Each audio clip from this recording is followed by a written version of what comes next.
जय सिया राम।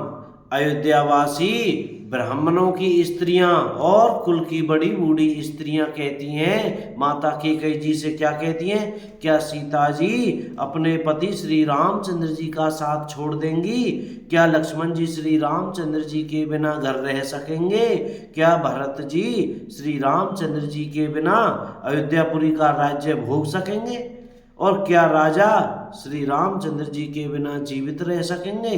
अर्थात न सीता जी यहाँ रहेंगी, न लक्ष्मण जी रहेंगे, न भरत जी राज्य करेंगे और न राजा ही जीवित रहेंगे, सब उजाड़ हो जाएगा। ऐसा कहती हुई माता कैकेयी जी को समझा रही हैं।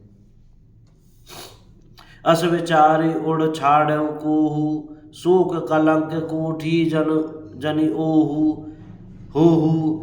हृदय में ऐसा विचार कर क्रोध छोड़ दो, शोक और कलंक की कोठी मत बनो। भरत को अवश्य युवराज पद दो, भरत ही अवश्य देहु जो विराजू। हाँ, भरत को राज्याभिषेक दे दो। कानन कहा राम कर काजू, श्री राम जय जय राम। पर श्री रामचंद्र जी का वन में क्या काम है?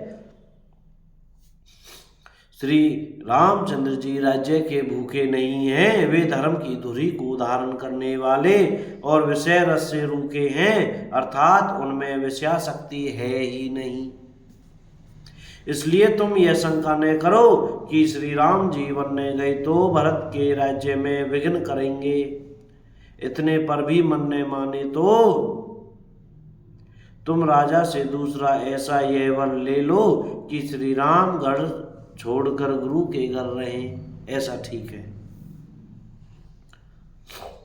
जो नहीं लगी हम कहें हमारे, नहीं लागी कछु हाथ तुम्हारे। जो तुम हमारे कहने पर न चलोगी तो तुम्हारे हाथ कुछ भी नहीं लगेगा। यदि तुमने कुछ हंसी की हो तो उसे प्रकट में कहकर जना दो कि मैंने दिल लगी की है। जो परिहास कीनी कछु होई, तौ कही प्रगट जनावहु सोई। श्री राम जय जय राम।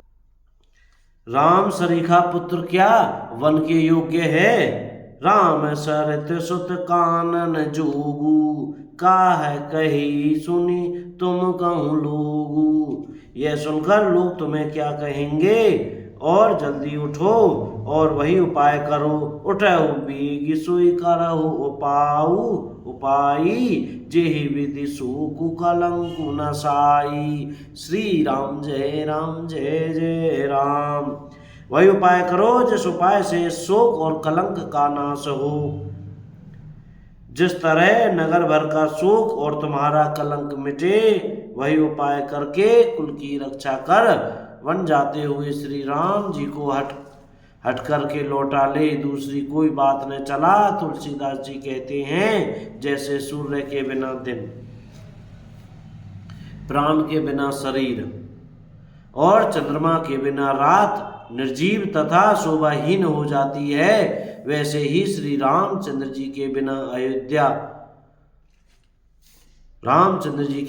अयोध्या हो जाएगी। हे भामिनी, तू अपने हृदय में इस बात को समझ विचार कर देख तो सही।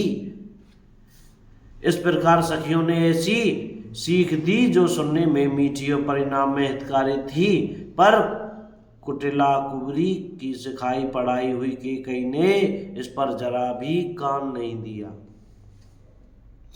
उतरऊ निधि दुसह से रूखी, कैकेयी कोई उत्तर नहीं देती। वह दुसह क्रोध के मारे रूखी बेमुरवत हो रही है।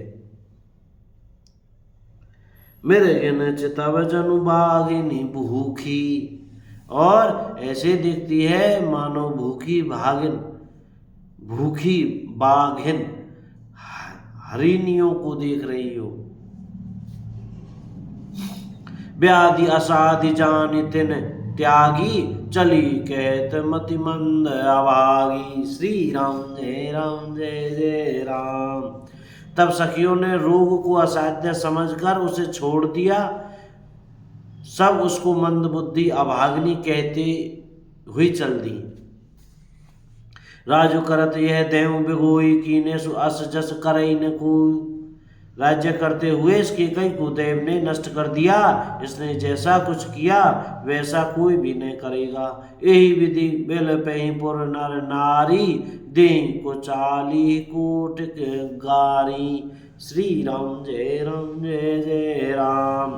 नगर केसा में स्त्री पुरुष इस प्रकार विलाप कर रहे हैं और उसको 40 के कई को करोड़ों गालियां दे रहे हैं। जरई विषम जर लीहु सासा, कब निराम बिनु जीवन आशा। लोग विषम ज्वर भयानक दुख की आग में जल रहे हैं, दुख की आग से जल रहे हैं। लंबी सांसें लेते हुए वे कहते हैं कि श्री रामचंद्र जी के बिना जीने की कौन आशा है। विपुल वियोग फिर जाकुलानी, जनु जल चर गन सूखत पानी। श्री राम जय जय राम। महान वियोग की आशंका से प्रजा ऐसी व्याकुल हो गई मानो पानी सूखने के समय जलचर जीवों का समुदाय व्याकुल हो।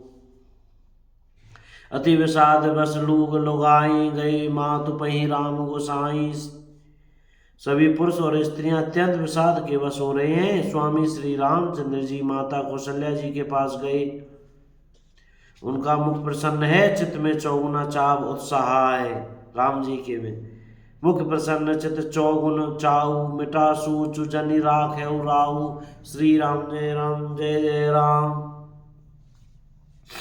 यह सोच मिट गया कि राजा कहीं रखने लें। श्री राम जी को राज तिलक की बात सुनकर विषाद हुआ था। सब भाइयों को छोड़कर बड़े भाई मुझको ही राज तिलक क्यों होता है। अब माता की गई की आज्ञा और पिता की मौन संपत्ति पाकर वह सोच भी मिट गया। बोल सियावर रामचंद्र की जय। जय सिया राम। बोल राजा रामचंद्र की जय। बोल अयोध्या धाम की जय। बोल वृंदावन धाम की जय। बोल चमेली वन धाम की जय। बोल श्री हनुमान जी महाराज की जय। जय सिया राम। कोई गलती हो गई हो तो भैया क्षमा करियो। श्री सीताराम। राधे श्याम। आज यही कथा विराम करते हैं, बाकी कथा फिर कहेंगे। सीताराम।